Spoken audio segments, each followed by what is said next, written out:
பேசுவதால் அவங்களோட பாவத்தையே நம்ம வந்து பாதி வாங்கிக்கிற ஒரு கதை பற்றி தான் பார்க்க போகிறோம். குரு சொல்லி எனக்கு பிடித்த கதையில் 100ல் 3வது கதை தான் பார்க்க போகிறோம். ஒரு மகரிஷி தவம் செய்து கொண்டிருக்காரு ஒரு காட்டில். ஸோ அந்த நேரத்தில் அவர் வந்து கையை நீட்டும் போது யாராச்சும் பழம் இல்லை கனிகள்லாம் கொடுத்து அவர் பசியை வந்து போக்குவாங்க. அந்த நாட்டு அரசர் வந்து குதிரையில் வேட்டைக்காக போகும்போது அந்த நேரத்தில் வந்து அவர் கையை நீட்டவும் அந்த அரசர் வந்து குதிரையோட சாணத்தை அவர் கையில் வச்சுட்டு கேலியாக சிரித்து போயிடுறாரு. அடுத்த நாள் முனிவர் ஒரு அரசபையில் அரசர் பார்க்கறதுக்காக ஒரு முனிவர் பிற்காலமும் முற்காலமும் அறிந்த ஒரு முனிவர் வந்து அரசர்கிட்ட வந்து நீங்கள் நேற்று வந்து குதிரை சாணம் ஒரு மகரிஷிக்கு கொடுத்ததுனால நரகத்தில் உங்களுக்கு வந்து மலை அளவில் குவிந்து கொண்ட சாணம் உங்களுக்காக வெயிட் பண்ணின்னு இருக்கு சொல்லிட்டு சொல்கிறாரு. ஸோ அதை கேட்கும் போது அவர் ரொம்பவே வந்து மனம் உருகி இது மாதிரி ஒரு கெட்ட செயல் ஒரு பாவ செயலை செஞ்சுட்டோமே, நம்ம இதை வந்து எப்படி போக்குறது, ஒரு நிறைய புண்ணியம் செய்தாலும் இதை போக்க முடியும் சொல்லிட்டு காட்டில் வந்து ஒரு குடில் அமைத்து அங்கே போய் தங்குறாரு.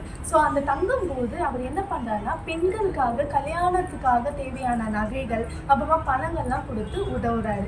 ஸோ இது உதவிலே வரும்போது அந்த நாட்டு மக்கள் வந்து இவரை வந்து தப்பாக பேச ஆரம்பிக்கிறாங்க. ஏன்னா திடீர்னு வந்து பெண்களுக்கெல்லாம் நகையும் பணமும் கொடுக்கும் போது எல்லா காலத்துலையும் இது பேசி கொண்டு தானே இருப்பாங்க தப்பாக. ஸோ அதுமாதிரி பேசுகிறாங்க. ஸோ வந்து இது போயிட்டு கொண்டே இருக்குது. ஒரு புறம் அவர் கண்ணு தெரியாத ஒரு மனுஷனும் அவங்களோட மனைவியும் வந்து உணவுக்காக யாசகம் கேட்டு வரும் நிலையில் அரசரோட குடில் இது முன்னாடி வந்து நிற்கும் போது அந்த குடிலர் வந்து கேட்குறாரு, யார் வீட்டில் நிற்கிற இப்போது? அரசருக்கு வீட்டில் தான் நான் நிற்கிறேன் சொல்லும் போது, ஐயோ அப்போ அந்த அரசருக்கு வீட்டில் நீ நிற்க வேண்டாம், பெண்களை வந்து தப்பான இதுவாக பார்க்குறாரு. ஸோ அவங்க பெண்களுக்கெல்லாம் வந்து ஏதோ தப்பான செய்து பணம் கொடுத்து அனுப்பிச்சி விடுறாரு. ஸோ அந்த அரசர்கிட்ட நீ ஆசிரம் கேட்க வேணாம் சொல்லிட்டு சொல்கிறாரு.